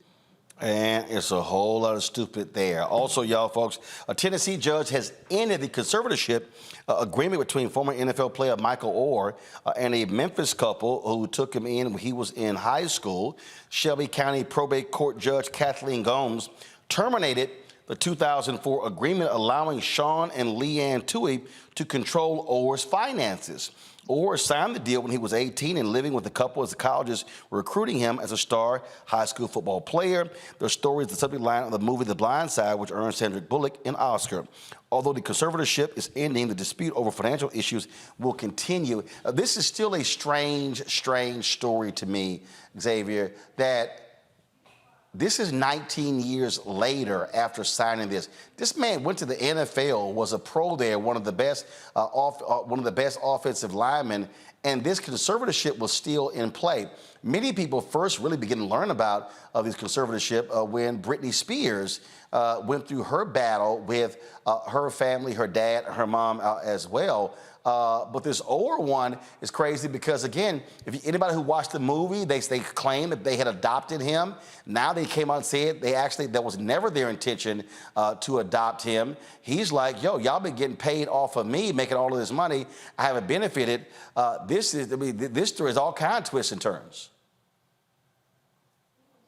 Roland, this is where it is with the original agreement. Is Michael Oher's understanding was he knew of the conservatorship, but how it was represented to him was fraudulent. The family, Toohey family, and this is how we are all family. We're connected together, and this effectuates us being a family. So Michael Oher, not having one, took that to believe that this was cemented this familial relationship, not as some sort of fiduciary for him to act on his behalf to be able to take care of his legal and financial affairs. That's not how he understood it. So a lot of people criticize him writing in a book. He knew what it was, but he didn't describe it in the legal the organization of what it actually does. And so it's really terrible to see how he was taken advantage of at such an early age, and people look at, oh, he's young, yeah, I mean, he was in a very vulnerable position, regardless of what his age and majority might have been. And so there are plenty of adults are taking advantage of all the time in fraudulent conservatorships. So this is what happened to him, and it's terrible that it's taken this long, but they need to pay up. I think it's their image, the great white savior. I mean, I didn't watch the movie, and didn't watch the movie because I knew something was shady about what happened. And so now we see it happen all these years later. Michael. Yeah, Roland, you know, I did watch the movie, and it did have a great white saviorship taint to it. And I think there's going to be a sequel to this movie to deal with this other information as well. But I've heard things going back and forth on this. And the family said that Michael Oher knew that the adoption was just not a legal adoption, but just this is what they called it. So we'll see how this plays out in court once again. But when I saw the movie, it just didn't make sense to me. I'm sorry. It just didn't make sense to me. OK, so it seemed like there was a lot more to this that was actually being told in the movie. So we see this is now finally coming out. Hopefully, Michael Oher gets the justice that he deserves. All right, folks, hold tight 1 second. We'll be right back right here on Roland Martin Unfiltered on the Black Star Network. Don't forget to support us in what we do. If you're watching right now on YouTube, hit the like button, y'all. We should easily be past 1,000 likes. We should be on our way to 2,000 likes. That has an impact on the algorithm in terms of our show being recommended in searches. So please do that. Also, we want you to join our Bring the Funk fan club. Look, folks, none of this stuff is free. When you see this show, when you see these cameras and the graphics and all this sort of stuff, none of this is free. Your support is critically important. Our goal is to get at least 20,000 of our fans contributing on average $50 each every year. That's $4.19 a month, 13 cents a day. Some folks can't give that. We understand that. We appreciate what they can give. Others actually have given us more. We appreciate that just as well. And so when you support this show, you're supporting black journalists. You're supporting us covering the stuff that other folks don't give any time to. And so it all matters. We don't get the advertising dollars. Do understand something. From a subscription fees and advertising, Fox News makes about $1.5 billion profit. CNN makes about $800 million to $1 billion. MSNBC anywhere from $600 to $800 million. And so we don't actually get that kind of support. We're fighting with these ad agencies and these companies. I'm hearing people tell me, brand safety. Yet I see their ads running on Fox News, and we know damn well ain't nothing brand safe about that whole network. And so your support is critically important. And so please send your check and money order to P.O. Box 57196, Washington, D.C. 20037-0196. Cash App is $RM Unfiltered. PayPal R Martin Unfiltered. Venmo is RM Unfiltered. Zelle is Roland@RolandSMartin.com. Roland@RolandMartinUnfiltered.com.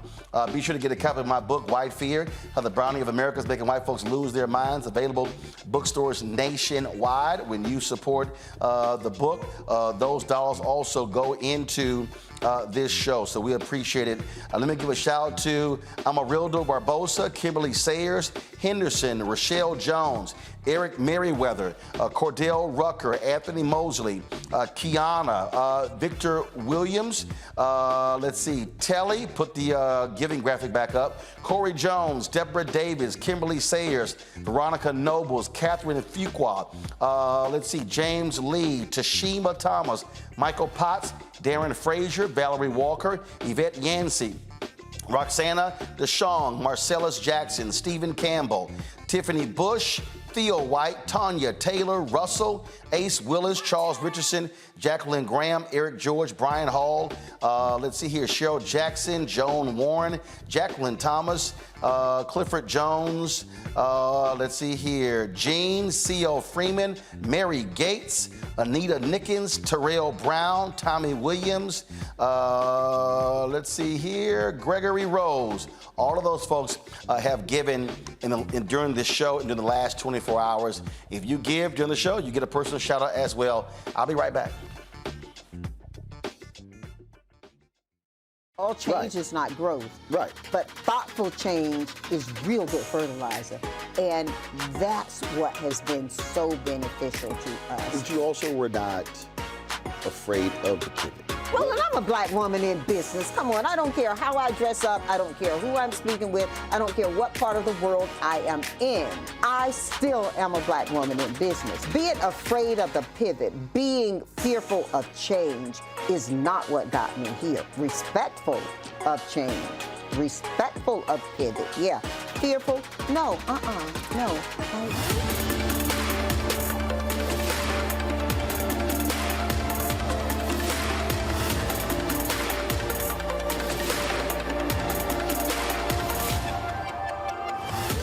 Next on the Black Table with me, Greg Carr.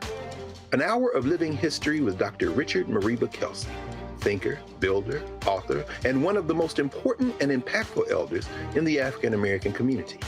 He reflects on his full and rich life and shares his incomparable wisdom about our past, present, and future. African genius is saying that my uncle was a genius, my brother was a genius, my neighbor was a genius.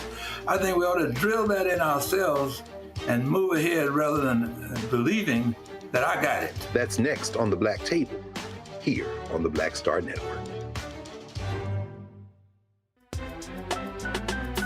I'm Faraji Muhammad, live from LA. And this is The Culture. The Culture is a two-way conversation. You and me, we talk about the stories, politics, the good, the bad, and the downright ugly. So join our community every day at 3 p.m. Eastern and let your voice be heard. Hey, we're all in this together. So let's talk about it and see what kind of trouble we can get into. It's The Culture, weekdays at 3, only on the Black Star Network.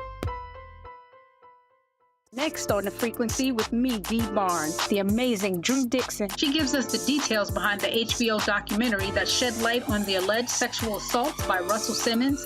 And we're talking about the Netflix documentary, Ladies First, right here on The Frequency on the Black Star Network. Hi, everybody. I'm Kim Coles. Hey, I'm Donnie Simpson. Yo, it's your man Dion Cole from Blackish, and you watch Roland Martin, Unfiltered.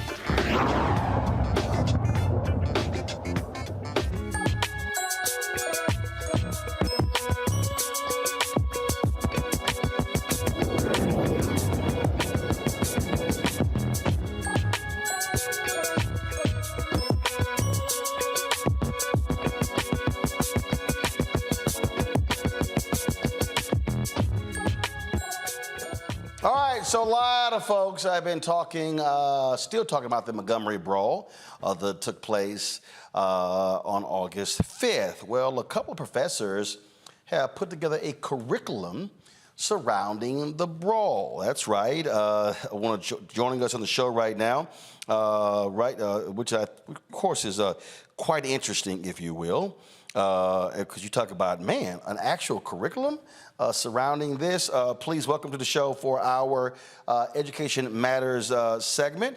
Right now, Dr. Linda Holloway, Associate Professor of Counseling, Alabama State University. Dr. April Berry, Adjunct Professor, University of South Alabama. All right, glad to have you. So whose idea was this? It was collectively, but I would say I initiated it. Okay, and so you initiated, and so, but why? What was it about this where you said, you know what, we can actually teach around this? There were a multitude of reasons as to why. There's not one single reason, because as an academician, when I approach something in a counselor educator, it's from the perspective of how can I use this in my classroom? So we want to build students so that they have critical thinking skills. And we did not want them to walk away after all of the TikToks, after all of the laughter and all of that, to just simply, that's it. But to have a conversation around the historical psychological aspect of this. For example, you see the guy, he's at work. So let's talk about, because I teach career counseling, let's talk about violence in the workplace. But violence in the workplace against a Black male or Black people, that did not start on August 5th. And so with having those questions and creating a safe place in the classroom will allow students to have those kind of intellectual stimulating conversations. So how has this been received? Very well, because one of the things that we try to do is have it in such a way that is user-friendly. You can select those questions that are most appropriate to you, and if you want to change and modify. Give you an example. I had a faculty member from Tougaloo University, Dr. Wendy White, to call me. She teaches a class on race, ethnic, and medical, and she wanted to use some of those questions as discussion questions from a medical perspective. April? Yes, I would say so. It's been received really well. Also, one of the things that we really wanted to do was to allow for everyone to have a voice in critical discussions such as this. I think a lot of times we in the moment can have our own personal reactions, our own personal reflections, but how often is it when we can all come together in perspective places and have these more critical dialogues? And so specifically for my role as the clinical director who supervises other mental health professionals, I wanted to make sure that our clinicians were able to have safe spaces among the staff to talk about these issues, but also the clients that we serve who are coming in who may have mental health challenges, who've experienced microaggressions and different oppressions, that our clinicians are prepared to talk about these issues and create that safe space for our clients. And for the both of you, April, I'll start with you. Were y'all even surprised at the visceral reaction, how people responded with such glee to what took place?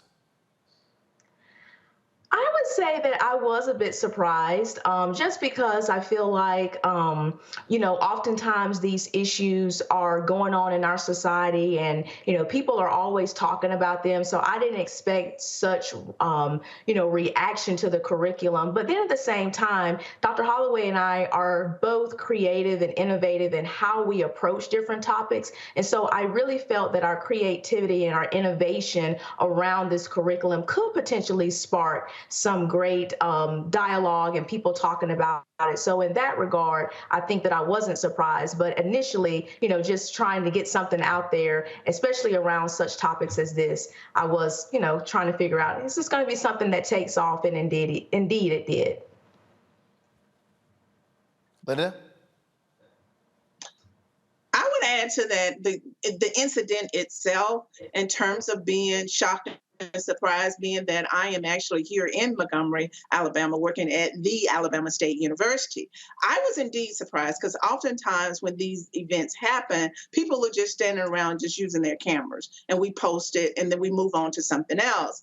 But this really was a moment in time that people collectively came together and said, no more. But it has happened, in other areas. But ideally, the surprise was it's broad daylight. You got the numbers of people out there and just seeing white privilege on display. Because oftentimes when these things happen, we share them and they said, oh, that was back in 1619. That was a long time ago. This does not happen today. And so to see it happen right there in front of our eyes, and it was not somewhere like a Trayvon Martin, where the person is isolated, running while Black, or any of those things, that they could collectively come together to support their coworker. All right, questions from the panel. Michael, you first. All right, sister professors, thanks for coming on, sharing this information with us.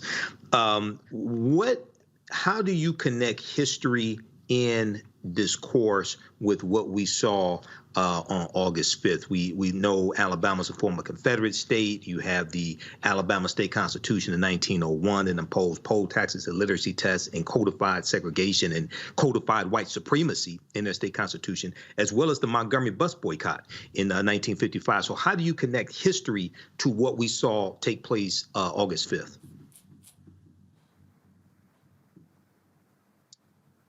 April, Dr. Berry, it's on me. Okay, so how I connect history is, if you think about where did this incident happen? It happened at a place where slaves were actually brought in. So I'm connecting history right there in the moment, right there.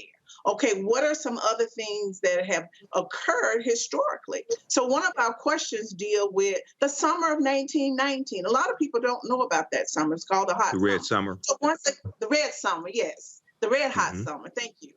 And so you have this young male, black male, who's 14, who is out swimming. There's really no line of demarcation that say black or white swimming, but he drowns. And after that, there's a lot of rioting. So we're connected. Okay, another aspect would be a lot of people we were really rooting for the young man when he swam the cross and everything. But what is really, we want to peel back the layer. Why is it that black people cannot swim? So we have a video in there that actually talks about that, because there's time when blacks are swimming, they throw acid in the pool. So there's a lot of history around that. But I know you talked about specifically just Alabama history, but we look at it from a more global perspective. But if there's something to be related specifically about Alabama, then obviously it will come out. Okay. All right. Thank you. Xavier? Dr. Holloway, Dr. Berry, thank you for your contribution to a conversation. I think that one of the interesting questions that was on your guide was about African Americans generally felt it as a collective community pride about what happened, and asking why did Black people feel a sense of pride in that? What made you? First and foremost, I ask your connection to the pride in that sense, and your experience with that, and gathering that information to show that African Americans did show a sense of pride in that. And why do you feel that overwhelming pride seemingly didn't get as much pushback as other racial incidents that go viral and memes shared about the conversations themselves? That's a great question. I think for me, when I look at the Black pride here, I feel like, as a collective, when Black people come together, we see that there is strength in numbers. I mean, that dates back to our history. We talk about Alabama's history. We talk about, the Montgomery bus boycott and all of these different things. When Black people came together, that signaled a message. And so I think for me, I really value the fact that we can come together, though we may not do it as often as we should. And it takes incidents like this for that to happen. But yet when we do come together, it shows our collective strength. And I think that was definitely on display in this particular incident, where everybody is sitting here looking at someone who is being attacked on their job, who's just doing their job, and how we were able to come together in that moment and say, hey, we are not going to stand here and allow for violence to happen when this person didn't do anything at all. And we wanted to show the world that there is strength again in our numbers. All right, then. Well, first of all, good luck with this. How many students are participating? Well, I teach a class in counseling diverse population. So that class usually run anywhere from 15 to 20 some students in that class. So that's my introduction to that and using that for that purposes. And I teach cultural competency, usually somewhere around 30 undergrad students. All right. Well, we surely appreciate it. Thank you so very much for joining us. Thank you. All right. Xavier, Michael, thanks for joining us as well today right here on Roland Martin Unfiltered on the Black Star Network. Got to go to break. We come back. More of Vice President Kamala Harris speaking in Florida. We're fighting for students and getting them to focus on this upcoming election. You're watching Roland Martin Unfiltered on the Black Star Network. On the next Get Wealthy with me, Deborah Owens, America's Wealth Coach, less than 5% of the top executive positions in corporate America are held by women of color. We know it's not because of talent. A recent study says that it's microaggressions, unconscious bias, and limited opportunities being offered to women of color.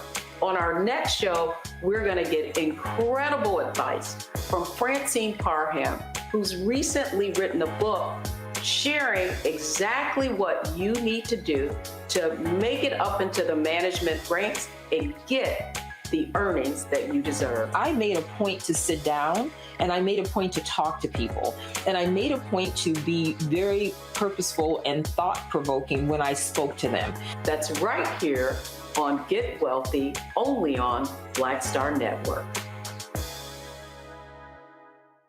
When you talk about blackness and what happens in black culture, we're about covering these things that matter to us, speaking to our issues and concerns. This is a genuine people-powered movement. There's a lot of stuff that we're not getting. You get it, and you spread the word. We wish to plead our own cause. Too long have others spoken for us. We cannot tell our own story if we can't pay for it. This is about covering us. Invest in black-owned media. Your dollars matter. We don't have to keep asking them to cover our stuff. So please support us in what we do, folks. We want to hit 2,000 people, $50 this month, raise $100,000. We're behind $100,000, so we want to hit that. Y'all money makes this possible. Checks and money orders go to P.O. Box 57196, Washington, D.C. 20037-0196. The Cash App is $RM Unfiltered. PayPal is R Martin Unfiltered. Venmo is RM Unfiltered. Zelle is Roland at RolandSMartin.com. Farquhar, executive producer of Proud Family. Bruce Smith, creator and executive producer of The Proud Family, Louder and Prouder. And you're watching Roland Martin Unfiltered.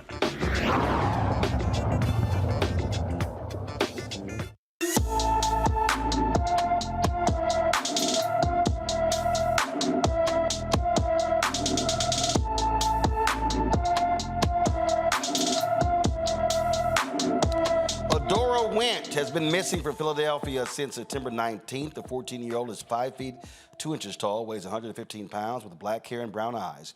She was last seen wearing a black sweater dress, a red and black flannel shawl, and red, white, and black Jordan sneakers. Anyone with information about Adora Went is urged to call the Philadelphia Police Department's East Detective Division, 215-686-3243, 215-686-3243. Earlier, we played you some of what Vice President Kamala Harris had to say when speaking to students at Florida International University. Here's more of that session. Thank you, Madam Vice President, for that. Yeah, it's you're absolutely right on all those points. So moving on to gun violence. We're here today, in a state that has tragically experienced several mass shootings, one of which at Pulse nightclub that my cousin was in. Sadly, she was shot, but thank God she survived. But there's so many and too many instances like that. And you and President Biden worked to pass historical gun safety legislation. What else can be done to address gun violence in our communities? I'm sorry to hear about your cousin. Pulse nightclub, Parkland, not to mention what we see in terms of everyday gun violence in cities and neighborhoods across our country. So yes, because folks voted, we are proud that we were able to pass the first meaningful gun safety legislation in 30 years, but there is still more work to do. I'd like to start with asking the students here if you would indulge me and raise your hand and hold it up if you had to have between kindergarten and high school an active shooter drill at your school. I would ask the older adults to look around, and I would ask the media to take note. And you can lower your hands, because I don't think that people really understand what y'all have been through. In having this conversation with young people and young leaders in our country, I can't tell you well, I'm telling the majority of people who know because you've been there, the kind of fear that our young people, that our children are living with. The exposure to trauma, just knowing that it might happen, much less when it actually happens. I had a conversation with this student, and we're talking about this, and the student said to me, yeah, I don't like going to fifth period. I said, well, why, sweetheart? Because in that classroom, there's no closet to hide in. And so, again, I say, it doesn't have to be this way. When it comes to the issue of what makes for good laws and policy, here's the thing. First of all, some people are trying to push us a false choice that suggests you either are in favor of the Second Amendment or you want to take everyone's guns away. That's not what we're saying. I'm in favor of the Second Amendment. And we need an assault weapons ban and universal background checks and red flag laws.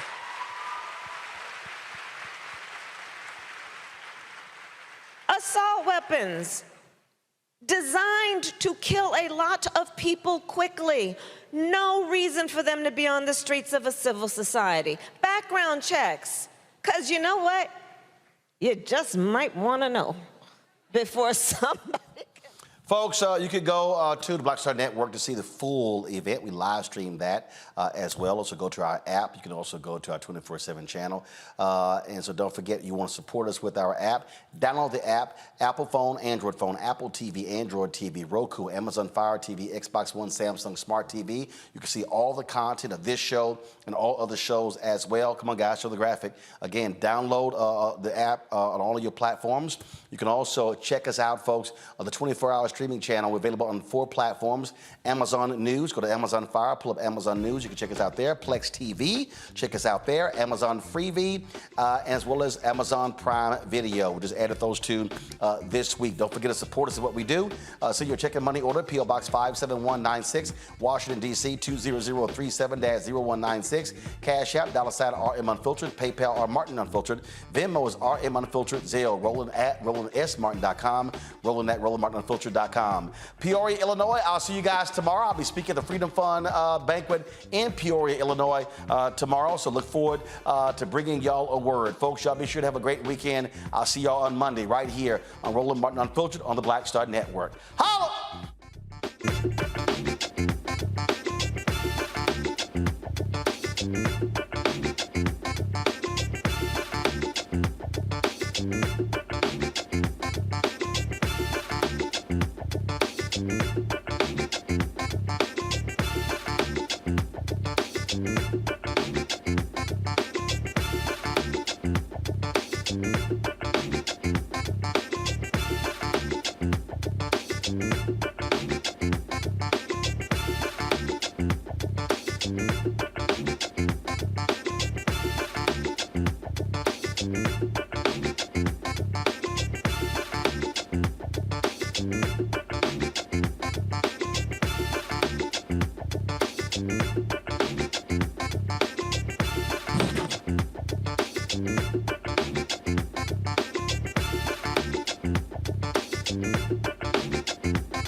Black Star Network is here. Hold no punches. I'm real revolutionary right now. Support this man, Black Media. He makes sure that our stories are told. Thank you for being the voice of Black America, Roland. Stay black. I love y'all. All momentum we have now, we have to keep this going. The video looks phenomenal. See, there's a difference between Black Star Network and Black-owned media and something like CNN. You can't be Black-owned media and be scared. It's time to be smart. Bring your eyeballs home. You dig? Pull up a chair. Take your seat at the Black Table with me, Dr. Greg Carr, here on the Black Star Network. Every week, we'll take a deeper dive into the world we're living in. Join the conversation only on the Black Star Network. Hi, I'm Dr. Jackie Hood Martin, and I have a question for you. Ever feel as if your life is teetering and the weight and pressure of the world is consistently on your shoulders? Well, let me tell you, living a balanced life isn't easy. Join me each Tuesday on Black Star Network for A Balanced Life with Dr. Jackie. We're all impacted by the culture, whether we know it or not. From politics to music and entertainment, it's a huge part of our lives, and we're going to talk about it every day right here on The Culture with me, Faraji Muhammad, only on the Black Star Network. I'm Deborah Owens, America's Wealth Coach, and my new show, Get Wealthy, focuses on the things that your financial advisor and bank isn't telling you, but you absolutely need to know. So watch Get Wealthy on the Black Star Network.